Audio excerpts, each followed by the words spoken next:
Israel ആക്രമണത്തിന്റെ കെടുതികൾ അനുഭവിക്കുന്ന ഗസയിൽ സഹായ വിതരണം ഊർജിതമാക്കി ഖത്തർ. സന്നദ്ധ സംഘടനയായ ഖത്തർ എയ്ഡ് ഗസയിലെ അഭയാർത്ഥി ക്യാമ്പുകളിൽ അവശ്യ സാധനങ്ങൾ വിതരണം ചെയ്തു. അന്താരാഷ്ട്ര സന്നദ്ധ സംഘങ്ങളുമായി ചേർന്നാണ് സംഘടനയുടെ പ്രവർത്തനം. ഈജിപ്ത് അതിർത്തി വഴി ഗസയിലെത്തിച്ച 100 കണക്കിന് ടൺ സഹായ വസ്തുക്കളാണ് ഖത്തർ എയ്ഡ് ഫലസ്തീനി ടെന്റുകളിൽ വിതരണം ചെയ്തത്. മരുന്നുകൾ, പുതപ്പുകൾ, ഭക്ഷണം, മറ്റു അവശ്യ സേവന വസ്തുക്കൾ എന്നിവയാണ് ടെന്റുകളിൽ എത്തിച്ചു നൽകിയത്. ഗസ പുനർനിർമ്മാണ കമ്മിറ്റി ഇതുമായി ബന്ധപ്പെട്ട വീഡിയോ സമൂഹ മാധ്യമങ്ങളിൽ പങ്കുവച്ചു. സഹായത്തിന് ഖത്തറിനും ഖത്തർ അമീറിനും ഫലസ്തീനികൾ നന്ദി അറിയിച്ചു. യുദ്ധം മൂലം തകർന്ന ഗസയിലെ അടിസ്ഥാന സൗകര്യങ്ങൾ വികസിപ്പിക്കുന്നതിനായി ശതകോടികളുടെ സഹായമാണ് ഖത്തർ പ്രഖ്യാപിച്ചിട്ടുള്ളത്. ഖത്തറിന്റെ മേൽനോട്ടത്തിൽ പ്രദേശത്തെ നിർമ്മാണ പ്രവർത്തനങ്ങൾ പുരോഗമിക്കുകയാണ്. കെട്ടിടാവശിഷ്ടങ്ങളും കോൺക്രീറ്റ് മാലിന്യങ്ങളും നീക്കി റോഡുകൾ നിർമ്മിക്കുന്ന ജോലിയാണ് ആദ്യഘട്ടത്തിൽ നടക്കുന്നത്. പ്രദേശവാസികൾക്കായി 87,754 താമസ ക്യാമ്പുകളും സജ്ജമാക്കിയിട്ടുണ്ട്. 4,36,000 പേർക്ക് ഇതിന്റെ ഗുണഫലം ലഭിക്കും. സഹായ വിതരണത്തിനായി മാത്രം ഈജിപ്ത് ജോർദാൻ വഴി ലാൻഡ് എയ്ഡ് ബ്രിഡ്ജും ഈജിപ്ത് വഴി മാരിടൈം എയ്ഡ് ബ്രിഡ്ജും ഖത്തർ സ്ഥാപിച്ചിട്ടുണ്ട്. Media 1 Doha. യുഎയിലെ ഇന്ത്യൻ പ്രവാസികൾക്ക് നാളെ മുതൽ ഇ പാസ്പോർട്ടിന് അപേക്ഷിക്കാമെന്ന് അബുദാബിയിലെ ഇന്ത്യൻ എംബസിയും ദുബായ് ഇന്ത്യൻ കോൺസുലേറ്റും അറിയിച്ചു. പുതുക്കിയ പാസ്പോർട്ട് സേവാ വെബ്സൈറ്റിലാണ് ഈ പാസ്പോർട്ടിന് അപേക്ഷിക്കാൻ സൗകര്യം ഏർപ്പെടുത്തിയത്.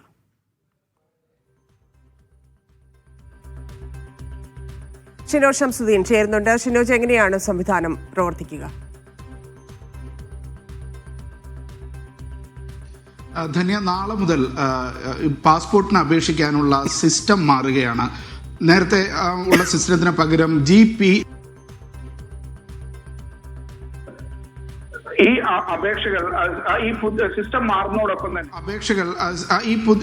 മാറുന്നതോടൊപ്പം തന്നെ അതിൽ ഇ പാസ്പോർട്ടിന് കൂടി അപേക്ഷിക്കാനുള്ള ഒരു സൗകര്യം ഏർപ്പെടുത്തുകയാണ്. നാളെ മുതൽ അതിന് അപേക്ഷിക്കാം. ലോഗിൻ നടപടികൾക്ക് ശേഷം ഇ പാസ്പോർട്ട് എന്ന സെക്ഷനിൽ പോയി എല്ലാ നടപടികളും പൂർത്തിയാക്കിയ ശേഷം അവരുടെ നിഷ്കർഷിക്കുന്ന രീതിയിൽ ഫോട്ടോ കൂടി അപ്ലോഡ് ചെയ്താൽ BLS കേന്ദ്രങ്ങൾ വഴി ഇ പാസ്പോർട്ട് ലഭ്യമാകുമെന്നാണ് അധികൃതർ അറിയിച്ചിട്ടുള്ളത്. ഇ പാസ്പോർട്ടിന്റെ പ്രത്യേകത എന്ന് പറയുന്നത് അതിൽ ബയോമെട്രിക് വിവരങ്ങൾ കൂടി രേഖപ്പെടുത്തിയിട്ടുണ്ടാകും. അത് എമിഗ്രേഷൻ നടപടികൾ സുഗമമാക്കുമെന്നാണ് ഇന്ത്യൻ എംബസി അധികൃതർ പറയുന്നത്. BLS കേന്ദ്രങ്ങൾ വഴി തന്നെ ഇത് കൈപ്പറ്റാനും ഇതിന് നടപടികൾ ഉണ്ടാകും. പുതിയ സിസ്റ്റം പ്രകാരം ഈ ഓൺലൈനിൽ ഈ അപേക്ഷ പൂരിപ്പിക്കുമ്പോൾ എന്തെങ്കിലും അപാകതകൾ ഉണ്ടെങ്കിൽ അത് BLS കേന്ദ്രത്തിൽ ചെന്ന് അത് പരിഹരിക്കാൻ സാധിക്കും എന്നുള്ളതാണ്. വീണ്ടും ഒരു അപേക്ഷ സമർപ്പിക്കേണ്ടി വരില്ല. ചെറിയ തെറ്റുകളൊക്കെ അവിടെ നിന്ന് തന്നെ പരിഹരിച്ച് അപേക്ഷയുമായി മുന്നോട്ട് പോകാൻ സാധിക്കും എന്നുള്ളതാണ് പുതിയ ഈ അപേക്ഷാ സിസ്റ്റത്തിൻ്റെ പ്രത്യേകതയായി ചൂണ്ടിക്കാണിക്കുന്നത്. അതുകൊണ്ട് തന്നെ ഓൺലൈനിൽ പൂരിപ്പിച്ച് സേവാ കേന്ദ്രത്തിൽ എത്തുന്നവർക്ക് സമയം ലാഭിക്കാൻ കഴിയുമെന്നും അധികൃതർ അറിയിച്ചിട്ടുണ്ട്. ധന്യ. ശരി ഷിനോജ്. വഖഫ് പെർമിറ്റ് ചട്ടങ്ങളിൽ ഭേദഗതിയുമായി ഒമാൻ തൊഴിൽ മന്ത്രാലയം. പെർമിറ്റിനുള്ള നടപടിക്രമങ്ങൾ ലളിതമാക്കിയും ചെലവ് കുറച്ചുമാണ് ഭേദഗതി വരുത്തിയത്. പ്രവാസി തൊഴിലാളികളുടെ താമസ കാലാവധി അനുസരിച്ചാണ് വഖഫ് പെർമിറ്റുകൾ രൂപപ്പെടുത്തിയിരിക്കുന്നത്. പുതിയ നടപടി പ്രകാരം പ്രവാസി തൊഴിലാളികളുടെ താമസ കാലാവധി അനുസരിച്ചാണ് വർക്ക് പെർമിറ്റുകൾ രൂപപ്പെടുത്തിയിരിക്കുന്നത്. ഗാർഹിക തൊഴിലാളി നിയമനവുമായി ബന്ധപ്പെട്ട് നിലവിലുള്ള നിയമങ്ങൾ നിലനിർത്തും. ഭിന്നശേഷിക്കാർ, പരിചരണം ആവശ്യമുള്ള മുതിർന്ന പൗരന്മാർ, വീട്ടുപരിചരണം ആവശ്യമുള്ള രോഗികൾ തുടങ്ങിയവയ്ക്ക് നിയമിക്കുന്ന വീട്ടുജോലിക്കാരുടെ പെർമിറ്റ് ഫീസുകൾ പൂർണ്ണമായും ഒഴിവാക്കും. പുതിയ പെർമിറ്റ് ഇല്ലാതെ തന്നെ ചെറിയ ഫീസ് വ്യത്യാസത്തിൽ തൊഴിലുടമകൾക്ക് ഇനി മുതൽ തൊഴിലാളികളുടെ ജോലി കാറ്റഗറി മാറ്റാനും സാധിക്കും. ചാരിറ്റി, പള്ളികൾ തുടങ്ങി സിവിൽ സൊസൈറ്റി, മനുഷ്യാവകാശ സംഘടനകൾക്കും മതസ്ഥാപനങ്ങൾക്കും ഫീസ് ഇളവ് പ്രഖ്യാപിച്ചിട്ടുണ്ട്. നേരത്തെ 141 ഒമാനി റിയാൽ ഉണ്ടായിരുന്നത് 101 ഒമാനി റിയാലായി ചുരുക്കിയിട്ടുണ്ട്. സ്വദേശീവൽക്കരണം മാനദണ്ഡമാക്കി പ്രവർത്തിക്കുന്ന സ്ഥാപനങ്ങൾക്ക് 30% വരെ ഫീസ് ഇളവ് നൽകും. സ്വദേശീവൽക്കരണം മാനദണ്ഡമാക്കാത്ത സ്ഥാപനങ്ങൾക്ക് ഫീസ് ഇരട്ടിയാക്കും. കൃത്യസമയത്ത് തൊഴിലാളികളുടെ വർക്ക് പെർമിറ്റ് പുതുക്കാത്തവർക്ക് പരമാവധി 500 ഒമാനി റിയാൽ വരെ പിഴ ലഭിക്കും. അതേസമയം തൊഴിലാളിയുടെ മരണം, വിസ മാറ്റം, തൊഴിലാളി രാജ്യം വിടുക തുടങ്ങിയ സാഹചര്യങ്ങളിൽ ഫീസ് ഇളവുണ്ടാകും. തുടങ്ങിയവയാണ് പ്രധാന ഭേദഗതികൾ. Media 1 Muscat. കുവൈത്തിൽ സിക്ക് ലീവിന് പുതിയ മാനദണ്ഡങ്ങളുമായി സിവിൽ സർവീസ് കമ്മീഷൻ. സർക്കാർ ജീവനക്കാരുടെ അസുഖാവധി അനുവദിക്കുന്നതിനാണ് പുതിയ മാർഗനിർദ്ദേശങ്ങൾ പുറത്തിറക്കിയത്. മെഡിക്കൽ അവധിക്ക് അപേക്ഷ സമർപ്പിക്കുമ്പോൾ സിവിൽ സർവീസ് കമ്മീഷന്റെ ഔദ്യോഗിക മൊബൈൽ ആപ്ലിക്കേഷനോ ഓൺലൈൻ പോർട്ടലോ ഉപയോഗിക്കണമെന്ന് കമ്മീഷൻ നിർദ്ദേശിച്ചു. അപേക്ഷയോടൊപ്പം ആരോഗ്യ മന്ത്രാലയം സാക്ഷ്യപ്പെടുത്തിയ രേഖകളും സമർപ്പിക്കണമെന്ന് മന്ത്രാലയങ്ങൾക്ക് അയച്ച സർക്കുലറിൽ വ്യക്തമാക്കി. സിവിൽ സർവീസ് കൗൺസിൽ അംഗീകരിച്ച ചട്ടങ്ങൾക്കനുസരിച്ചായിരിക്കും മെഡിക്കൽ അവധികൾ അനുവദിക്കുക. സൗദിയിലേക്ക് കൂടുതൽ നിക്ഷേപകരെ എത്തിക്കുന്ന ഫ്യൂച്ചർ ഇൻവെസ്റ്റ്മെന്റ് ഇനിഷ്യേറ്റീവിന് റിയാദിൽ തുടക്കമായി. ഇന്ന് ലോകത്തെ ബിസിനസ് പ്രമുഖർ റിയാദിൽ ഒത്തുചേർന്നു. 8,000-ലേറെ പ്രതിനിധികൾ പങ്കെടുക്കുന്ന 3 ദിന സമ്മേളനത്തിന് നാളെയാണ് തുടക്കമാവുന്നത്. ഏഷ്യൻ രാജ്യങ്ങളിലെ രാഷ്ട്രതലവന്മാരുൾപ്പെടെ 20-ലേറെ രാഷ്ട്ര നേതാക്കളും സംബന്ധിക്കും. പലസ്തീൻ പ്രധാനമന്ത്രിയും സിറിയൻ പ്രസിഡന്റും പങ്കെടുക്കുന്ന ഉച്ചകോടിയിലെ മേഖലയിലെ രാഷ്ട്രീയ സാഹചര്യങ്ങളും ചർച്ചയാകും. ഇന്ത്യൻ വ്യവസായികളും ഉച്ചകോടിയുടെ ഭാഗമാകുന്നുണ്ട്. സൗദിയുടെ സാമ്പത്തിക രംഗത്തെ വെല്ലുവിളികൾക്ക് പരിഹാരവും തേടും.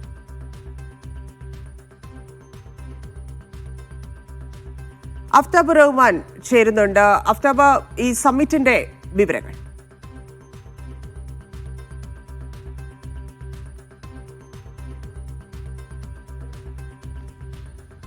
സൗദി അറേബ്യയുടെ പ്രീമിയം ബിസിനസ് കോൺക്ലേവ് അല്ലെങ്കിൽ കോൺഫറൻസ് ആണ് ഫ്യൂച്ചർ ഇൻവെസ്റ്റ്മെന്റ് ഇനീഷ്യേറ്റീവ് എന്ന് അറിയപ്പെടുന്നത്. FII എന്ന ചുരുക്കപ്പേരിൽ അറിയപ്പെടുന്ന ഇതുവഴിയാണ് സൗദി അറേബ്യ അവരുടെ ഏറ്റവും സുപ്രധാനമായ അവരുടെ സ്വപ്ന പദ്ധതികളെല്ലാം ലോകത്തിന് മുമ്പുള്ള ഓരോ സീസണിലും അവതരിപ്പിച്ചത്. ഇതിലൂടെയാണ് കൂടുതൽ നിക്ഷേപകരും ഒപ്പം തന്നെ വ്യവസായികളും ഈ പദ്ധതികളിലേക്കായി സൗദി അറേബ്യയിലേക്ക് കടന്നു വരുന്നതും. ഇപ്പോൾ കഴിഞ്ഞ ദിവസം സൗദി വ്യവസായ മന്ത്രി പറഞ്ഞതനുസരിച്ച് ഏതാണ്ട് ലോകത്തിന്റെ വിവിധ ഭാഗങ്ങളിലുള്ള ആഗോള കമ്പനികൾ 600-ലേറെ കമ്പനികൾ സൗദി അറേബ്യയിലേക്ക് ഇതിന്റെ ഭാഗമായെല്ലാം എത്തിക്കഴിഞ്ഞിട്ടുണ്ട്. പുതിയ FII സീസണിന്റെ ഏറ്റവും പ്രധാനപ്പെട്ട പ്രത്യേകത സൗദി അറേബ്യ ഉൾപ്പെടെ അനുഭവിച്ചുകൊണ്ടിരിക്കുന്ന സാമ്പത്തികമായിട്ടുള്ള പിരിമുറുക്കങ്ങളിൽ നിന്നും ഏതെല്ലാം തരത്തിൽ അവർക്ക് മോചനം ലഭിക്കുമെന്നത് സംബന്ധിച്ചുള്ള നിർണായകമായിട്ടുള്ള ഒരു സമ്മേളനമായിരിക്കും. എന്നുവെച്ചാൽ കഴിഞ്ഞ കുറേ വർഷങ്ങളായി മേഖലയിലുള്ള രാഷ്ട്രീയ സംഘർഷങ്ങളൊപ്പം തന്നെ കുത്തനെ ഇടിയുന്ന എണ്ണവില എന്നതെല്ലാം സൗദി അറേബ്യയുടെ സാമ്പത്തിക രംഗത്തെ ഗുരുതരമായി ബാധിച്ചിട്ടുണ്ട്. ഇതിന്റെ ഭാഗമായി എണ്ണ ഇതര വഴികളിലൂടെ സൗദി അറേബ്യ കൂടുതൽ വരുമാനം കണ്ടെത്തുവാനും ശ്രമിക്കുന്നുണ്ട്. പക്ഷേ ഇപ്പോഴും സൗദി അറേബ്യയുടെ ബജറ്റിലേക്കുള്ള വരുമാനത്തിന്റെ പ്രധാനപ്പെട്ട 68% വരുന്ന പങ്ക് എണ്ണയിൽ ഇത് തന്നെയാണ്. അതുകൊണ്ട് തന്നെ എണ്ണയിൽ വരുന്ന ചാഞ്ചാട്ടം അത് സൗദിയുടെ സാമ്പത്തിക രംഗത്തെ ഗുരുതരമായി ബാധിക്കുന്ന സാഹചര്യമാണ് ഇപ്പോഴും നിലവിലുള്ളത്. അതുകൊണ്ട് തന്നെ എണ്ണ ഇതര മേഖലയിൽ ഏതെല്ലാം നിക്ഷേപ സാധ്യതകൾ ഒരുക്കാമെന്നുള്ളതാണ് സൗദി അറേബ്യ നോക്കുന്നത്. അതിലേക്കുള്ള ഒരു വഴിയൊരുക്കൽ കൂടിയായിരിക്കും ഇത്തവണത്തെയും FIIയുടെ പ്രധാനപ്പെട്ട ലക്ഷ്യം. ഈ FII 4 ദിവസമാണ് നടക്കുന്നത്. ഇന്ന് അതിന്റെ ബിസിനസ് കോൺക്ലേവുകൾ എന്ന് വെച്ചാൽ ബിസിനസ് പ്രമുഖരുമായുള്ള സംഗമങ്ങളും ഒറ്റതിരിഞ്ഞുള്ള കൂടിക്കാഴ്ചകളും എല്ലാം തന്നെ ഇന്ന് നടന്നുകൊണ്ടിരിക്കുന്നുണ്ട്. നാളെ ഒരു മഹാസമ്മേളനത്തിന്റെ രൂപത്തിലേക്ക് അത് മാറും. ക്ഷണിക്കപ്പെട്ട 8,000-ഓളം പ്രതിനിധികളായിരിക്കും നാളെ മുതൽ 3 ദിനം നീളുന്ന ഈ കോൺഫറൻസിൽ പങ്കെടുക്കുക. ഇന്ത്യയിൽ നിന്നുൾപ്പെടെ വ്യവസായ പ്രമുഖർ ഇതിനായി സൗദി അറേബ്യയിലേക്ക് എത്തിയിട്ടുണ്ട്. കേന്ദ്ര വിദേശകാര്യ മന്ത്രിമാരും ഇതിൽ പങ്കെടുക്കുമെന്നുള്ളതാണ് വിവരം. നാളെ ഒരുപക്ഷെ അതിനൊരു അന്തിമ ചിത്രം തെളിയുകയും ചെയ്യും. ഇന്ത്യയും സൗദി അറേബ്യയും ഉൾപ്പെടെയുള്ള രാജ്യങ്ങൾ തമ്മിലുള്ള വ്യവസായ വാണിജ്യ കരാറുകളുടെ ഒപ്പുവെക്കലും ഈ ഉച്ചകോടിയിൽ വെച്ച് ഉണ്ടാവുകയും ചെയ്യും. ആ നിലക്കെല്ലാം ഒരു സാമ്പത്തികമായ ഒരു പശ്ചാത്തലം ഈ കോൺഫറൻസിനുണ്ട്. അതേസമയം തന്നെ 20-ലേറെ ലോക രാഷ്ട്ര നേതാക്കൾ ഇതിലേക്ക് എത്തുന്നു എന്നുള്ളത് ഏറ്റവും പ്രധാനപ്പെട്ട കാര്യമാണ്. അതിൽ ഭൂരിഭാഗവും ഇത്തവണ ഏഷ്യൻ രാജ്യങ്ങളിൽ നിന്നാണ്. ഏഷ്യൻ മാധ്യമങ്ങൾ ഇത്തവണ കൂടുതലായുണ്ട്. ഏഷ്യൻ പ്രതിനിധികളും ഇത്തവണ കൂടുതലായുണ്ട്. അതാണ് ഇത്തവണത്തെ FIIയുടെ പ്രധാനപ്പെട്ട പ്രത്യേകത. ബംഗ്ലാദേശ് പ്രധാനമന്ത്രി, ഒപ്പം തന്നെ പാകിസ്ഥാൻ പ്രധാനമന്ത്രി, ഇതോടൊപ്പം തന്നെ അറബ് രാഷ്ട്രങ്ങളിലെ പ്രധാനപ്പെട്ട രാഷ്ട്രത്തലവന്മാർ, അതിൽ പ്രത്യേകം ഗസയുൾപ്പെടെ സജീവമായ ചർച്ചയായി വീണ്ടും അവരുടെ പുനരധിവാസമൊക്കെ നിലനിൽക്കുന്ന സാഹചര്യത്തിൽ ഫലസ്തീന്റെ പ്രധാനമന്ത്രിയും ഒപ്പം തന്നെ നേരത്തെ സൗദിയുടെ മധ്യസ്ഥതയിൽ സിറിയയും US-ഉം തമ്മിലുള്ള പ്രത്യേക കരാറിലേക്ക് എത്തുകയും സിറിയക്ക് കൂടുതൽ സഹായങ്ങൾ സൗദി അറേബ്യ പ്രഖ്യാപിക്കുകയും ചെയ്തിരുന്നു. അതുകൊണ്ട് തന്നെ സിറിയൻ പ്രസിഡന്റും എല്ലാം തന്നെ ഈ ഉച്ചകോടിയിൽ പങ്കെടുക്കുന്നുണ്ട്. അതുകൊണ്ട് തന്നെ വ്യത്യസ്തമായ ലോക വിഷയങ്ങളിലേക്ക്, ലോക രാഷ്ട്രീയത്തിലേക്ക്, നിക്ഷേപ സാധ്യതകളിലേക്കെല്ലാം വഴി തുറക്കുന്നതായിരിക്കും ഈ FII എന്നറിയപ്പെടുന്ന ഫ്യൂച്ചർ ഇൻവെസ്റ്റ്മെന്റ് ഇനീഷ്യേറ്റീവ്. ഇതിന്റെ 4ാം തവണയും 4ാമത്തെ എഡിഷനിലും മീഡിയ വൺ തുടർച്ചയായി മാധ്യമ പങ്കാളിയാണെന്നുള്ളത് നമ്മളെ സംബന്ധിച്ച് വളരെ സന്തോഷമുള്ള മറ്റൊരു കാര്യമാണ്. ഇത് 9ാമത്തെ എഡിഷനാണ് ഇപ്പോൾ ഇത്തവണ നടക്കാൻ പോകുന്നത്. അതുകൊണ്ട് തന്നെ സൗദി കിരീടാവകാശിയും മന്ത്രിമാരും എല്ലാം തന്നെ നേരിട്ട് പങ്കെടുക്കുന്ന ഒരു സമ്മേളനം എന്നുള്ള പ്രത്യേകത കൂടി ഈ ഉച്ചകോടിക്കുണ്ട്. ആ തരത്തിൽ ഒരുക്കങ്ങളെല്ലാം പൂർത്തിയാക്കി നിക്ഷേപകരുടെ മഹാസംഗമത്തിലേക്ക് റിയാദ് കാത്തിരിക്കുകയാണ്. മാത്രവുമല്ല, നാളെ തുടക്കമാവുന്നത്. അഫ്താബ് റഹ്മാനാണ് വിശദാംശങ്ങൾ നൽകിയത്. സൗദിയുടെ വിഷൻ പദ്ധതി ലക്ഷ്യം 85% പൂർത്തിയായെന്ന് നിക്ഷേപ മന്ത്രി ഖാലിദ് അൽ ഫാലി പറഞ്ഞു. ആഗോള കുത്തക കമ്പനികളുടെ റീജിയണൽ ആസ്ഥാനങ്ങൾ സൗദിയിലേക്ക് മാറ്റുന്ന പദ്ധതിയിൽ ഇതുവരെയായി 675 കമ്പനികൾ ഭാഗവാക്കായെന്നും മന്ത്രി പറഞ്ഞു. സൗദി അറേബ്യയുടെ വിഷൻ 2030 ലക്ഷ്യങ്ങളിൽ 85% 2024 അവസാനത്തോടെ തന്നെ പൂർത്തിയായെന്ന് നിക്ഷേപ മന്ത്രി ഖാലിദ് അൽ ഫാലിഹ് പറഞ്ഞു. പദ്ധതി നേരായ ദിശയിലാണ് നീങ്ങുന്നതെന്നും അദ്ദേഹം കൂട്ടിച്ചേർത്തു. റിയാദിൽ നടന്ന ഫോർച്യൂൺ ഗ്ലോബൽ ഫോറത്തിൽ സംസാരിക്കുകയായിരുന്നു മന്ത്രി. നാളെ വാർഷിക ഫ്യൂച്ചർ ഇൻവെസ്റ്റ്മെന്റ് ഇനിഷ്യേറ്റീവ് ഉച്ചകോടി തുടങ്ങാനിരിക്കെയാണ് മന്ത്രിയുടെ വെളിപ്പെടുത്തൽ. വിഷൻ 2030 പദ്ധതിയുടെ മുഖ്യ ലക്ഷ്യങ്ങളിലൊന്നായിരുന്നു ആഗോള കമ്പനികളുടെ റീജിയണൽ ആസ്ഥാനം സൗദിയിൽ വേണമെന്നത്. ഇത് പാലിച്ച് 675 കമ്പനികൾ തങ്ങളുടെ കമ്പനി ആസ്ഥാനം റിയാദിൽ പ്രവർത്തനം ആരംഭിച്ചെന്നും മന്ത്രി വ്യക്തമാക്കി. എണ്ണയെ ആശ്രയിച്ചുള്ള സൗദിയുടെ സമ്പദ് വ്യവസ്ഥയെ അതിൽ നിന്നും മുക്തമാക്കുക, രാജ്യത്തെയും ജനങ്ങളെയും ആധുനികവൽക്കരിക്കുക, ആഗോള നിക്ഷേപ ടൂറിസം കേന്ദ്രമാക്കി സൗദിയെ മാറ്റുക എന്നിവയും പദ്ധതിയുടെ ലക്ഷ്യങ്ങളാണ്. Naushad Irikkur, Media 1, Dammam. ഒമാനിലെ ഗാദ്ലിയ ഗവർണറേറ്റിലെ സമേൽ കോട്ടയുടെ വികസനത്തിനായി കരാർ ഒപ്പിട്ട് ഒമാൻ പൈതൃക മന്ത്രാലയം. റവാഫെദ് സമേൽ ഇന്റർനാഷണൽ കമ്പനിയുമായാണ് കരാറിൽ ഒപ്പുവെച്ചത്. ഒമാന്റെ പൈതൃകത്തെയും വാസ്തുവിദ്യ പാരമ്പര്യത്തെയും പ്രതിഫലിപ്പിക്കുന്ന സമേൽ കോട്ട ഗവർണറേറ്റിലെ ഏറ്റവും പ്രധാനപ്പെട്ട ചരിത്ര സ്ഥലങ്ങളിലൊന്നാണ്.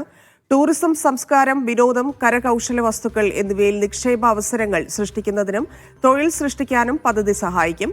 കോട്ടയ്ക്ക് ചുറ്റുമുള്ള ഫാമുകൾ ഉപയോഗപ്പെടുത്തിയാകും വികസനം.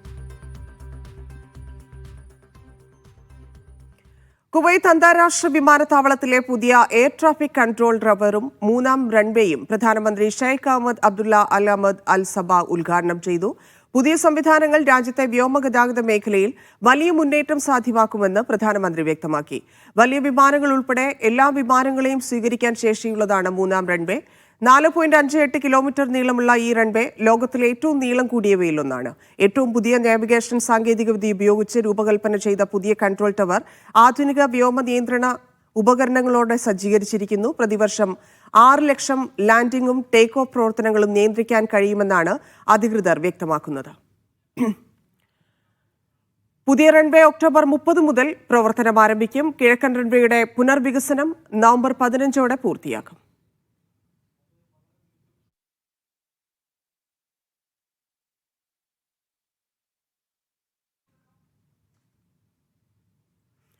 ഇന്ത്യൻ സമൂഹത്തോടുള്ള UAEയുടെ ആദരവ് അറിയിക്കാൻ ദുബൈയിൽ സംഘടിപ്പിച്ച എമിറേറ്റ്സ് ലവ് ഇന്ത്യ പരിപാടിയിൽ പങ്കെടുത്തത് 10,000.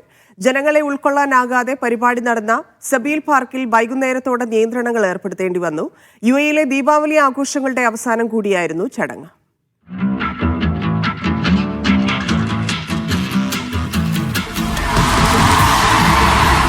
UAEയുടെ ചരിത്രത്തിലെ ഏറ്റവും തിളക്കമുള്ള അധ്യായങ്ങൾ എഴുതാൻ ഇന്ത്യൻ പ്രവാസികൾക്ക് കഴിഞ്ഞിട്ടുണ്ടെന്ന് ചടങ്ങിൽ മുഖ്യാതിഥിയായി എത്തിയ സഹമന്ത്രി നൂറ ബിൻത് മുഹമ്മദ് അൽ കാബി പറഞ്ഞു. مع الجالية الهندية هنا في دولة الإمارات في احتفاء الإمارات تحب الهند.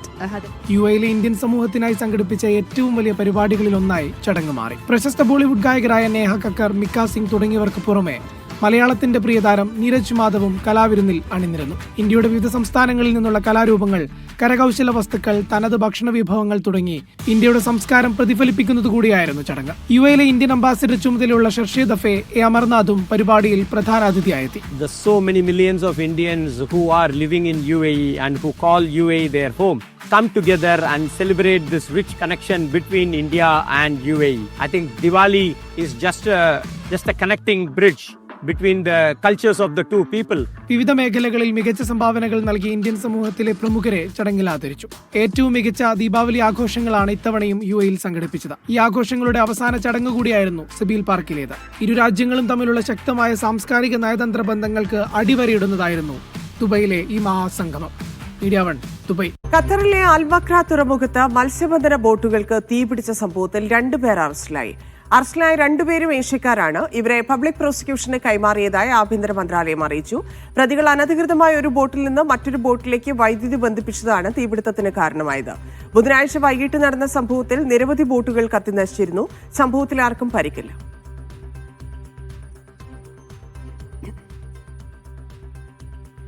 ലൈസൻസ് ഇല്ലാതെ സൗന്ദര്യവർദ്ധക ചികിത്സ നടത്തിയ വ്യാജ ബ്യൂട്ടീഷ്യന്മാർ കുവൈറ്റിൽ പിടിയിലായി. അനധികൃതമായി പ്രവർത്തിച്ചിരുന്ന സ്ഥാപനത്തിൽ നിന്ന് മെഡിക്കൽ ഉപകരണങ്ങളും സൗന്ദര്യ ഉൽപ്പന്നങ്ങളും പിടിച്ചെടുത്തു. അനധികൃത മെഡിക്കൽ സൗന്ദര്യവർദ്ധക കേന്ദ്രങ്ങൾ പൊതുജന ആരോഗ്യത്തിന് ഭീഷണിയാണെന്ന് അധികൃതർ മുന്നറിയിപ്പ് നൽകി. മസ്കറ്റിലെ മത്രയിലെ വീട്ടിൽ അതിക്രമിച്ചു കയറി സ്വർണവും വിലപിടിപ്പുള്ള വസ്തുക്കളും മോഷ്ടിച്ചയാളെ പിടികൂടി റോയൽ ഒമാൻ പോലീസ്. അറബ് പൗരനെയാണ് അറസ്റ്റ് ചെയ്തത്. പ്രതിയിൽ നിന്ന് മോഷ്ടിച്ച വസ്തുക്കളിൽ ചിലത് കണ്ടെടുത്തു.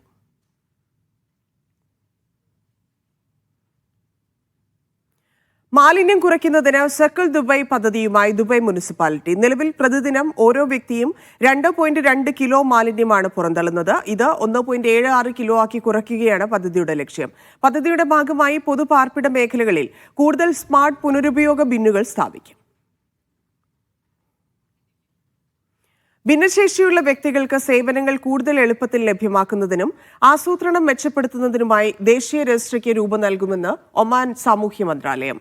Directorate general of persons with disabilities വിഭാഗം മേധാവി അഹമ്മദ് അൽ മറൂഖിയാണ് ഇക്കാര്യം അറിയിച്ചത്. കുടുംബങ്ങൾക്ക് കൃത്യസമയത്ത് സഹായം ലഭിക്കുന്നുണ്ടെന്ന് ഉറപ്പുവരുത്താൻ ഡാറ്റാബേസായി ഈ രജിസ്ട്രി പ്രവർത്തിക്കുമെന്നും മറൂഖ് പറഞ്ഞു.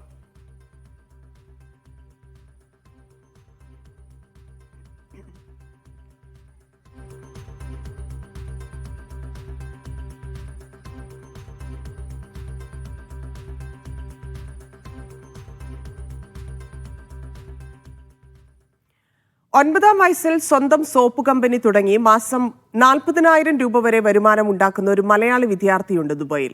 Lulu group chairman MA Yusuf അലിയാണ് ഇദ്ദേഹത്തിന്റെ റോൾ മോഡൽ. എറണാകുളം സ്വദേശിയായ ആ കൊച്ചു മുതലാളിയെ പരിചയപ്പെടാം. ഇപ്പോൾ പ്രോഫിറ്റിലാണോ ബിസിനസ്? പ്രോഫിറ്റിലാണ് ഇപ്പോൾ 40,000 മറ്റേ ഇന്ത്യൻ മണി അവൻ ഏൺ ചെയ്യുന്നുണ്ട്. ബിസിനസ്സിൽ ഇസാന്റെ മോഡൽ ആരാ? Yusuf Ali, founder of Lulu.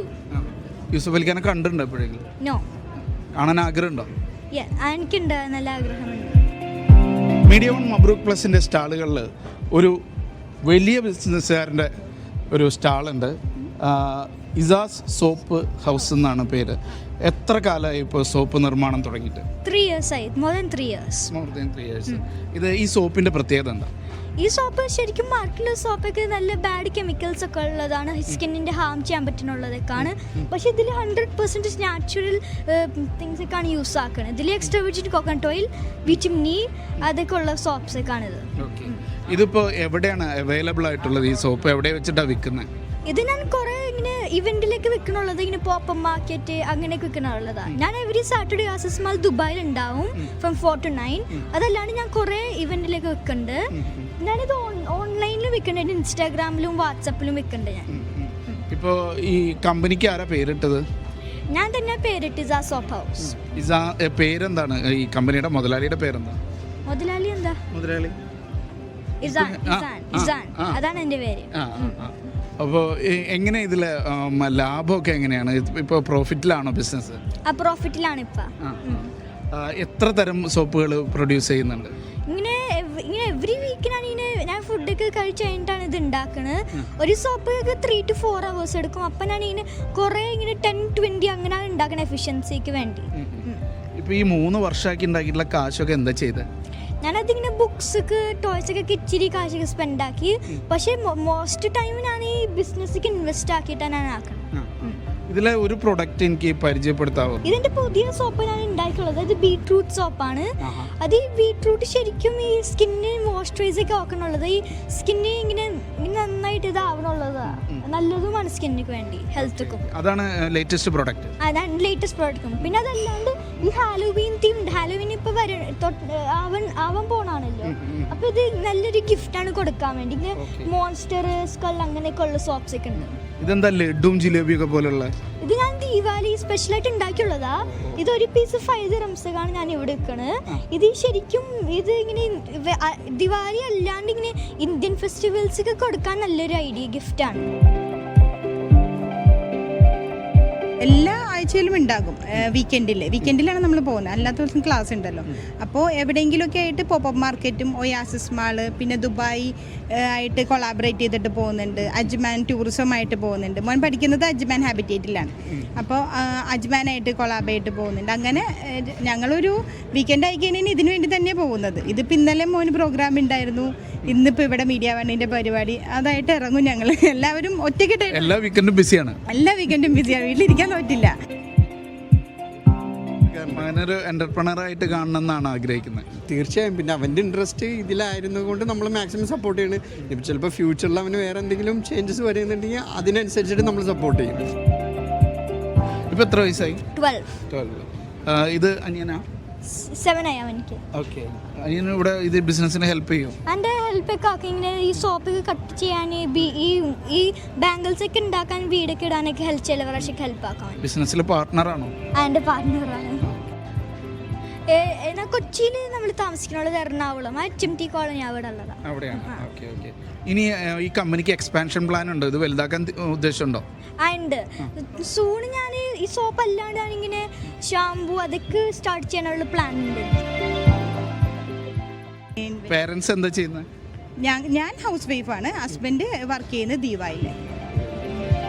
എന്തായാലും ഈ വലിയ ബിസിനസ്സുകാരനെ ഇനിയും വലിയ ബിസിനസ്സുകാരനായിട്ട് നമുക്ക് വീണ്ടും കണ്ടുകിട്ടാം അല്ലേ? Shino Shamsuddin, media 1, Dubai. സൗദിയിലെ ലുലു ഹൈപ്പർ മാർക്കറ്റുകളിൽ വേൾഡ് ഫുഡ് ഫെസ്റ്റിവലിന് തുടക്കമാവുന്നു. അതിഥിയായി എത്തുന്നത് കല്യാണി പ്രിയദർശനും ലക്ഷ്മി മേനോനും മിഥുൻ രമേശുമാണ്. ഈ മാസം 29 മുതലാണ് ഫുഡ് ഫെസ്റ്റ്. സൗദിയിൽ വീണ്ടും ലുലുവിന്റെ വേൾഡ് ഫുഡ് ഫെസ്റ്റിവൽ എത്തുകയാണ്. ലോകരാജ്യങ്ങളിലെ ട്രെൻഡിംഗ് രുചികൾ, പുതു റെസിപ്പികൾ, ഷെഫുമാരുമായുള്ള മുഖാമുഖം എന്നിവക്ക് ഈ മാസം 29 തുടക്കമാകും. നവംബർ 11 വരെയാണ് ഫെസ്റ്റിവൽ നീളുക. നിരവധി അതിഥികളും ഇതിലേക്ക് എത്തും. ഇത്തവണ മുഖ്യാതിഥി നടി കല്യാണി പ്രിയദർശനാണ്. ഒക്ടോബർ 30 മുറബയിലെ ലുലുവിലേക്കാണ് കല്യാണി എത്തുക. ലുലു ഹൈപ്പർ മാർക്കറ്റ് സൗദി അറേബ്യയുടെ ഫുഡ് ഫെസ്റ്റിവലിന്റെ ഭാഗമായി ഈ വരുന്ന ഒക്ടോബർ 30 തേഴ്സ്ഡേ ഈവനിങ് 7 മണിക്ക് ലുലു ഹൈപ്പർ മാർക്കറ്റ് മുറാബയിൽ ഞാൻ വരുന്നുണ്ട്. Excited to see you all. അപ്പോൾ എല്ലാവരും അവിടെ വെച്ച് കാണാം. ഒക്ടോബർ 31 ദുബൈയിൽ ദമാം ലുലുവിലും ആഘോഷ പരിപാടികളുണ്ട്. പവലിയനിൽ അതിഥികളായി മിഥുൻ രമേശും ലക്ഷ്മി മേനോനും എത്തും. Media 1, Riyadh. അവിസൻ ഫാർമസിയുടെ ഒമാനിലെ പുതിയ ഷോറൂം മാൾ ഓഫ് മസ്കറ്റിൽ തുറന്നു. അവിസൻ മാനേജിംഗ് ഡയറക്ടർ നിസാർ എടത്തുംചാലിലാണ് പുതിയ ഷോറൂം പൊതുജനങ്ങൾക്കായി തുറന്നുകൊടുത്തത്. ഒമാനിലുടനീളം 40-ലേറെ ശാഖകളാണ് അവിസൻ ഫാർമസിക്കുള്ളത്. ഒമാനിലെ രണ്ടാമത്തെ വലിയ റീറ്റെയിൽ ഫാർമസി ശൃംഖലയായ അവിസൻ ഫാർമസിയുടെ പുതിയ ഔട്ട്ലെറ്റ് മാൾ ഓഫ് മസ്കത്തിലാണ് പ്രവർത്തനം ആരംഭിച്ചത്. അവിസൻ മാനേജിംഗ് ഡയറക്ടർ നിസാർ എടത്തുംചാലിൽ പുതിയ ഔട്ട്ലെറ്റ് പൊതുജനങ്ങൾക്കായി തുറന്നുകൊടുത്തു. എക്സിക്യൂട്ടീവ് ഡയറക്ടർ ഷബീർ കൊന്നാല, അവിസൻ ഗ്രൂപ്പ് അംഗങ്ങൾ തുടങ്ങിയവർ സന്നിഹിതരായിരുന്നു. ഒമാനിലുടനീളം 40-ലേറെ ശാഖകളാണ് അവിസൻ ഫാർമസിക്കുള്ളത്. കുറഞ്ഞ ചെലവിൽ സാധാരണക്കാർക്ക് ആരോഗ്യ സേവനങ്ങൾ ഒരുക്കുകയാണ് ലക്ഷ്യം. ഇതിനായി ഒമാന്റെ വിവിധ ഭാഗങ്ങളിൽ ഔട്ട്ലെറ്റ് സ്ഥാപിക്കുമെന്നും അവിസൻ മാനേജ്മെന്റ് പറഞ്ഞു. ഒമാനിൽ ആദ്യമായി വെൽനസ് ഇ-കൊമേഴ്സ് ആപ്പും അവിസൻ ഫാർമസി അവതരിപ്പിച്ചിരുന്നു. ആരോഗ്യ സേവനങ്ങൾ വീട്ടുപടികളിലെത്തിക്കുന്ന സേവനമാണ് ഉപഭോക്താക്കൾക്കായി സജ്ജമാക്കിയത്. Media 1, Muscat. ബഹ്റൈനിൽ നടക്കുന്ന ഏഷ്യൻ യൂത്ത് ഗെയിംസിൽ ഇന്ത്യക്ക് 3ാം സ്വർണം. വനിതകളുടെ 44 കിലോ വെയ്റ്റ് ലിഫ്റ്റിംഗിൽ പ്രീതി സ്മിതയാണ് സ്വർണം നേടിയത്. ഇന്നത്തെ സ്വർണം ഉൾപ്പെടെ ഇന്ത്യയുടെ ആകെ മെഡൽ നേട്ടം 24ആയി. ധന്യ, ബഹ്റൈനിൽ നടക്കുന്ന ഏഷ്യൻ യൂത്ത് ഗെയിംസിന്റെ 6ാം ദിവസമാണ് ഇന്ന്. ഇന്ത്യ 3 ദിവസങ്ങൾക്ക് ശേഷം ഒരു സ്വർണ്ണ മെഡൽ കൂടി നേടിയിരിക്കുകയാണ്. വനിതകളുടെ 44 കിലോ വിഭാഗത്തിൽ ഒഡീഷയിൽ നിന്നുള്ള പ്രീതി സ്മിതയാണ് ഇന്ത്യക്കായി സ്വർണ്ണ നേട്ടം കൊണ്ടുവന്നിരിക്കുന്നത്. അതേ വിഭാഗത്തിൽ തന്നെ മറ്റൊരു ഇനത്തിൽ പ്രീതി സ്മിത വെള്ളി മെഡലും നേടിയിട്ടുണ്ട്. ഇതിനോടൊപ്പം ഇന്ന് പുരുഷന്മാരുടെ ഇനത്തിലും ഇന്ത്യക്ക് വെയ്റ്റ് ലിഫ്റ്റിംഗിൽ ഇന്ത്യക്ക് രണ്ട് വെള്ളി മെഡൽ കൂടി വന്നിട്ടുണ്ട്. അതിനോടൊപ്പം എടുത്തു പറയേണ്ടത് പ്രീതി സ്മിത വേൾഡ് യൂത്ത് റെക്കോർഡ് കൂടി സ്വന്തമാക്കിയാണ്. 161 പോയിന്റോടെ വേൾഡ് യൂത്ത് റെക്കോർഡ് കൂടി സ്വന്തമാക്കിയാണ് ഏഷ്യൻ യൂത്ത് ഗെയിംസിൽ ഇന്ത്യക്കായി സ്വർണം കൊണ്ടുവന്നിരിക്കുന്നത്. ഈ നേട്ടത്തോടെ ഇന്ത്യയുടെ ആകെ മെഡൽ നേട്ടം 24ആയി ഉയർന്നിട്ടുണ്ട്. നിലവിൽ ഇന്ത്യ ഏഷ്യൻ യൂത്ത് ഗെയിംസിന്റെ മെഡൽ പട്ടികയിൽ 10ാം സ്ഥാനത്താണ്. അതിനോടൊപ്പം എടുത്തു പറയേണ്ട മറ്റൊരു കാര്യം, ഇന്ത്യ നിലവിലെ ഏഷ്യൻ യൂത്ത് ഗെയിംസിന്റെ ചരിത്രം പരിശോധിക്കുകയാണെങ്കിൽ നിലവിൽ ഇന്ത്യയുടെ ഈ മെഡൽ നേട്ടം ഇതുവരെ ഉള്ളതിൽ വെച്ച് ഏറ്റവും മികച്ച നേട്ടമാണ്. 2009 ഇന്ത്യ 11 മെഡൽ നേടിയതായിരുന്നു ഇതിനു മുമ്പത്തെ ഏറ്റവും ഇന്ത്യയുടെ മികച്ച നേട്ടം. 2013 ഇന്ത്യ മത്സരിച്ചിരുന്നെങ്കിലും അത് ഒളിമ്പിക് ഫ്ലാഗിന് കീഴിലായിരുന്നു. അതുകൊണ്ട് തന്നെ അത് വ്യക്തിഗത ഇനത്തിലായിരിക്കും കൂട്ടുക. അന്ന് ഇന്ത്യൻ താരങ്ങൾ ഏകദേശം 25 മെഡലുകളോളം നേടിയിരുന്നു. എന്നാൽ അത് ഒളിമ്പിക് ഫ്ലാഗിന് കീഴിലായിരുന്നു ആ മത്സരം ഉണ്ടായിരുന്നത്. അതുകൊണ്ട് തന്നെ ചരിത്രത്തിലേക്ക് വരുമ്പോൾ ഇന്ത്യയുടെ ഇത്തവണത്തെ 24 മെഡൽ എന്ന നേട്ടം ചരിത്രത്തിലെ തന്നെ ഏറ്റവും മികച്ച നേട്ടമായി വിലയിരുത്താൻ സാധിക്കും. അതുപോലെ തന്നെ താരങ്ങൾക്ക് പിന്തുണയേകാൻ Indian Olympic Association president PT Usha അടക്കമുള്ളവർ ഇന്ന് ബഹ്റൈനിൽ എത്തിയിരുന്നു. ഇന്ത്യൻ അംബാസഡർ വിനോദ് കെ ജേക്കബിന്റെ ഔദ്യോഗിക വസതിയിൽ വെച്ച് വെച്ച് PT ഉഷയ്ക്ക് സ്വീകരണം നൽകിയിരുന്നു. ഇവരടക്കമുള്ളവർ ഇന്ന് യൂത്ത് ഗെയിംസ് വേദിയിലെത്തി താരങ്ങളെ നേരിട്ട് കണ്ടിരുന്നു. ഇനി വരുന്ന ദിവസങ്ങളിലും ഇന്ത്യൻ താരങ്ങളുടെ മികച്ച പ്രകടനമുണ്ടാവും. ബോക്സിംഗ് അടക്കമുള്ള വിവിധ ഇനങ്ങളിൽ ഇന്ത്യ ക്വാർട്ടർ ഫൈനലുകളിലും സെമിയിലും എത്തിയിട്ടുണ്ട്. വരുന്ന ദിവസങ്ങളിലും ഇന്ത്യയുടെ മെഡൽ നേട്ടം ഉയരുമെന്ന് തന്നെയാണ് പ്രതീക്ഷിക്കുന്നത്. വ്യത്യസ്തമായ ശബ്ദം കൊണ്ട് ശ്രദ്ധേയനായ പാട്ടുകാരനാണ് ലക്ഷദ്വീപിലെ അമ്നി സ്വദേശിക്കാരനായ ദിറാർ. KMCCയുടെ ക്ഷണത്തിൽ മക്കയിലേക്ക് സന്ദർശനത്തിനെത്തിയ അദ്ദേഹം പാട്ടിലൂടെ ജീവിതയാത്ര പറയുകയാണ്. മക്കയിൽ നിന്നും സാബിത് സലീം തയ്യാറാക്കിയ റിപ്പോർട്ട് കാണാം. അവർ ഭ്രാന്തനെന്ന് വിളിച്ചോട്ടെ, എന്നാലും എന്റെ ഹബീബേ അങ്ങാണെന്റെ മുഹബ്ബത്ത്. ഭ്രാന്തിനെ കാൽപ്പനികമായി ചിത്രീകരിച്ച ഒരു പാട്ട് ഒമാനിൽ നിന്നും വീണ്ടും ഒരാൾ പാടിയപ്പോൾ മലയാള നാട്ടിലേക്കത് കടൽ കടന്നെത്തി. ഹജ്ജ് ചെയ്താലൊന്നും കിട്ടൂല, അല്ലാഹനെ കിട്ടും.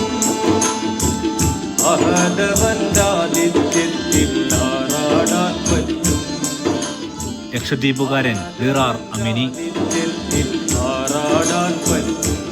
അമിനി ദ്വീപിൽ നിന്നും കടൽ കടന്ന് അദ്ദേഹം ഇപ്പാടുന്നത് ഇപ്പോൾ സൗദിയിലാണ്. മക്കയിലേക്കുള്ള യാത്രയിലായിരുന്നു, മദീനയിലേക്കുള്ള പ്രണയത്തിലായിരുന്നു.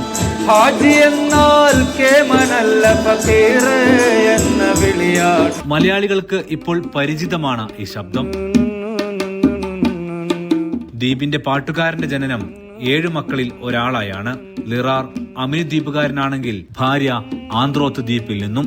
സൗദിയിലെ ജിദ്ദയിൽ വെച്ച് മീഡിയ വണിനോട് പാടുകയാണ് ലിറാർ. അബ്ദുൽ ഖാദിർ യാ ഷാഹ് ബഗ്ദാദി. ഒരു കാലത്ത് രാഷ്ട്രീയ പാർട്ടികൾക്ക് വേണ്ടി ലക്ഷദ്വീപിലെ ഓരോ ദ്വീപിലേക്കും പാടി നടന്ന കാലമുണ്ടായിരുന്നു ലിറാറിന്. ഇപ്പോൾ അതെല്ലാം അവസാനിപ്പിച്ചിട്ട് 1.5 പതിറ്റാണ്ടായി.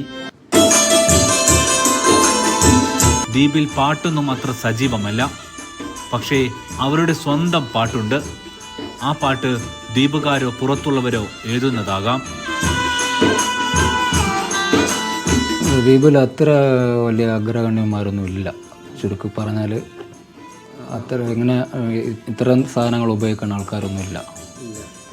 നമ്മളതായ ഒരു സ്റ്റൈലിൽ പഠിക്കാതെ കൊട്ടുന്നതാണ് നമ്മളെ താളം. നമ്മളവിടെ മെയിനായിട്ട് ഡോലിപ്പാട്ടെന്ന് പറഞ്ഞിട്ട് നമ്മളൊരു ഏകദേശം ഒരു 9-12 കുട്ടികളുണ്ടാകും. അതിങ്ങനെ വട്ടത്തിലിങ്ങനെ ഇരുന്നിട്ട് ഒരു ഡോലിക്കവും പിന്നെ ബാക്കിയുള്ളവർ കൈയും പിന്നെ ഒരാൾ നമ്മളെ കൈമണിയും അത് മുട്ടിയിട്ട് ഒരു പാട്ടിന് ഈ 3 താളവും ഒന്നിച്ചുണ്ടാവും. അവർ ഭ്രാന്തനെന്ന് വിളിച്ചോട്ടെ. ഭ്രാന്തായാൽ എന്തു സുഖം എന്ന പാട്ടിലൂടെയാണ് ലിറാറിന്റെ പാട്ടിന്റെ സുഖം ചുറ്റുമുള്ളവർ അറിഞ്ഞത്. 2024 റബീഉൽ അവ്വലിനാണ് ഒമാനിൽ വെച്ചിട്ടാണ് വാദി കബീർ എന്ന സ്ഥലത്ത് വെച്ചിട്ടാണ് ഞാൻ ആ പാട്ട് ഒരു ഹോട്ടലിൻ്റെ മുന്നിലിരുന്നിട്ട് ഞാൻ എൻ്റേതായ ഒരു സ്റ്റൈലിൽ ഇങ്ങനെ പൊട്ടിയിട്ട് പാടിയതാണ്. അത് ജാബിർ സുലൈം എന്ന് പറഞ്ഞ ആൾ നമ്മളെ കോഴിക്കോട് മലാമ്പറമ്പ് ഇക്കറ ഹോസ്പിറ്റലിലെ മെഡിസിൻ മാനേജറാണ് അദ്ദേഹം, ജാബിർ സുലൈം സാറ്. അദ്ദേഹത്തിൻ്റെ വരികളാണ് അദ്ദേഹം എഴുതി, അദ്ദേഹം തന്നെ ട്യൂൺ ചെയ്ത്, അദ്ദേഹം തന്നെ പാടി. 4.5 വർഷം കഴിഞ്ഞതിന് ശേഷമാണ് ഞാൻ പാടുന്നത്. ഞാൻ എൻ്റേതായൊരു ശ്രുതിയിലാണ്, സാറ് പാടിയ പോലെയല്ല ഞാൻ പാടിയത്. ഇപ്പോഴും പാടുന്നത് അദ്ദേഹം പാടിയ പോലെയല്ല, ഞാൻ പാടുന്നത് എൻ്റേതായ ശ്രുതിയില്ല. സൂഫി സംഗീതവും ആത്മീയ വഴിയുമാണ് ഇഷ്ടം. ഇഷ്ടപ്പെട്ടൊരു പാട്ടും ഇദ്ദേഹത്തിനുണ്ട്. ദാത്ത് കൊണ്ടതിലാടിടുവാൻ കൊതി വീട്ടിടുമോ ദാദാ മൗല. ഈ ആത്മീയ വഴികളും അതിലൂടെ സഞ്ചരിക്കുന്ന ആൾക്കാരെയും അതിലെ പാട്ടുകളും അവരെ പുകഴ്ത്തി പാടുന്നത് അതൊക്കെയാണ് നമ്മളെ ഏറ്റവും ഇഷ്ടം. ദാക്കിറും ഷാക്കിറും ദമ്മതിൽ നിന്നൊളിവേകിയ രാജഗുരു മൗല. ദിക്കിതിലെങ്ങും ദീപമഹാനെ ദിശവെളിവേകിടയാ മൗല. കരുണവറ്റിയ കൽബ് പാടും പാട്ടിലെന്ത് നബി. മദീന കണ്ട് മടങ്ങുകയാണ്. ഉള്ളു നിറയെ പ്രണയം നിറച്ച ഭ്രാന്താണ്. ആത്മീയ വഴിയിലൂടെ ലിറാർ പാടി മടങ്ങുന്നു. ആ ഭ്രാന്തിലെ ഇഷ്ടം കേട്ടവരുടെ ചുണ്ടുകളിലൂടെ ഇതുപോലെ ഒഴുകുന്നു. ഭ്രാന്തനിലച്ചോട്ടെ, അവർ ഭ്രാന്തനെന്ന് വിളിച്ചോട്ടെ, എന്നാലും എന്റെ ഹബീബേ അങ്ങാണെന്റെ മുഹബ്ബത്ത്. 6 ഗൾഫ് രാജ്യങ്ങളിലേക്കും ട്രെയിനിൽ സഞ്ചരിക്കാനുള്ള സൗകര്യം വരുന്നു. 5 വർഷത്തിനകം GCC റെയിൽ ശൃംഖല യാഥാർത്ഥ്യമാകും. 2030 ഡിസംബറിൽ GCC റെയിൽ നിലവിൽ വരുമെന്ന് അറിയിക്കുകയാണ് GCC റെയിൽ അതോറിറ്റി.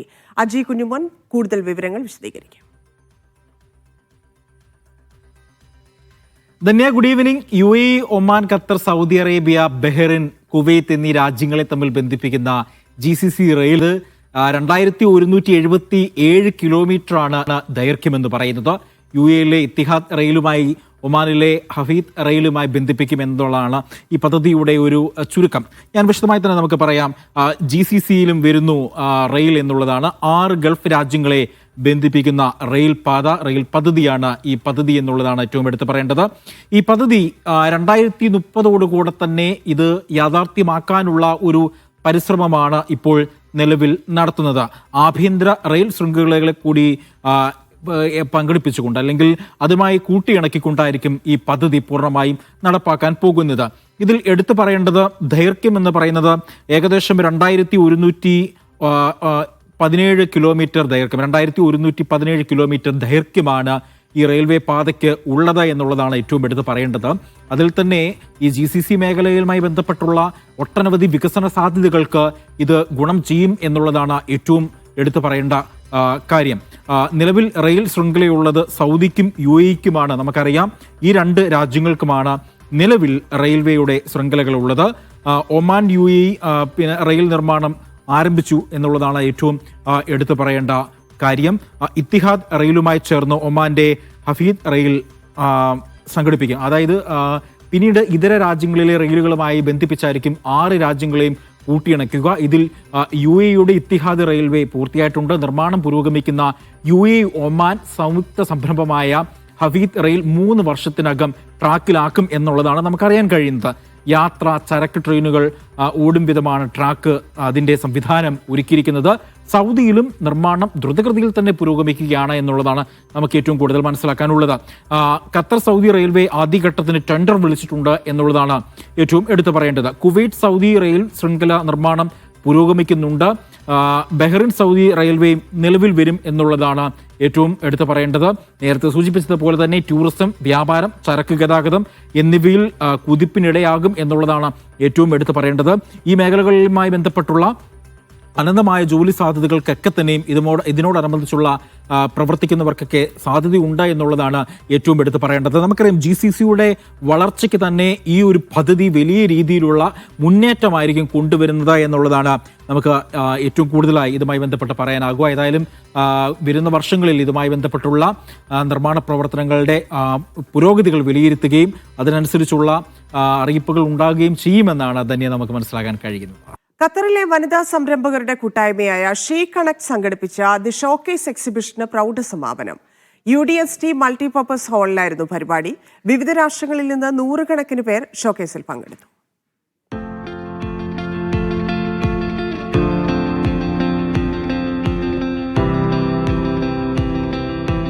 വനിതാ സംരംഭകർക്ക് അവസരങ്ങളുടെയും സാധ്യതകളുടെയും പുതിയ വാതിൽ തുറക്കുക എന്ന ലക്ഷ്യത്തോടെയാണ് ഷീ കണക്ട് ദ ഷോക്കേസ് പ്രദർശനം സംഘടിപ്പിച്ചത്. ആരോഗ്യം, കരകൗശലം, തുണിത്തരം, ഭക്ഷണം തുടങ്ങി 70-ലേറെ സ്റ്റാളുകളാണ് പ്രദർശനത്തിൽ ഒരുക്കിയിരുന്നത്.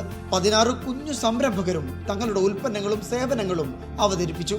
വളർന്നു വരുന്ന സ്ത്രീ സംരംഭകരെ ചേർത്തു പിടിക്കുകയും അവരുടെ ഭാവിക്ക് ആവശ്യമായ മാർഗനിർദ്ദേശങ്ങൾ നൽകുകയുമാണ് തങ്ങൾ ചെയ്യുന്നതെന്ന് ഷീ കണക്ട് സ്ഥാപക ഡോക്ടർ ആസിയ നസീം പറഞ്ഞു. She Connect is an offline community exclusively for women entrepreneurs to evolve through networking. നമ്മളുടെ കൂട്ടത്തിൽ ഇന്ത്യൻസ് ഉണ്ട്, Nepalese, Sri Lankans, Pakistanis, Egyptians, Moroccans, Tanzanians, Kenyans, അങ്ങനെ ഫ്രഞ്ച്, അങ്ങനെ എല്ലാ കമ്മ്യൂണിറ്റീസ്, എല്ലാ കൺട്രീസും കൾച്ചേഴ്സിനെ ഇൻക്ലൂഡ് ചെയ്യാൻ ഷീ കണക്ട് ഫസ്റ്റ് മുതൽ ട്രൈ ചെയ്തിട്ടുണ്ട്. Showcase is only part of She Connect, so that is the main thing. നമ്മളുടെ main important base not only about being completely professional, fun is part of it. So we do have some informal meetups, ഇടയ്ക്കൊരു get-togethers. We are planning a family meetup so that all the families of the members can meet each other. 6 മാസത്തിനിടെ വനിതാ സംരംഭകരുടെ ശക്തമായ ശൃംഖലയാണ് ഖത്തറിൽ she connect ഉണ്ടാക്കിയിട്ടുള്ളത്. Doctor Asiya നസീമും Sauda ബക്കറും ചേർന്നാണ് കൂട്ടായ്മക്ക് നേതൃത്വം നൽകുന്നത്. സംരംഭകർക്കായി ചിട്ടയാർന്ന രീതിയിൽ പ്രതിമാസ യോഗങ്ങളും വർക്ക്ഷോപ്പുകളും ഷീ കണക്ട് നടത്തി വരുന്നുണ്ട്. Media 1 Doha. UAE KP ഗ്രൂപ്പിന്റെ കീഴിലെ KP മാർട്ട് സൂപ്പർ മാർക്കറ്റ് ഷാർജയിൽ പുതിയ ബ്രാഞ്ച് തുറന്നു. ഷാർജ വ്യവസായ മേഖല 15-ൽ പെപ്കോ ബിൽഡിംഗിലാണ് പുതിയ ശാഖ. KP മാർട്ടിന്റെ 14ാമത്തെ ബ്രാഞ്ചാണിത്. കായക്കൊടി ഇബ്രാഹിം മുസ്ലിയാർ, മുസ്ലിം ലീഗ് നേതാവ് UC Raman, KP group MD KP Muhammad, director Ashiq KP തുടങ്ങിയവർ ചേർന്ന് ഉദ്ഘാടനം നിർവഹിച്ചു. അറബ് പ്രമുഖരായ ഹസൻ ഇബ്രാഹിം, അഹമ്മദ് ഹൗക്കൽ, അബ്ദുൽ ഖാദർ, മുഹമ്മദ് അബ്ദുള്ള അൽ ബന്നായി തുടങ്ങിയവരും പങ്കെടുത്തു.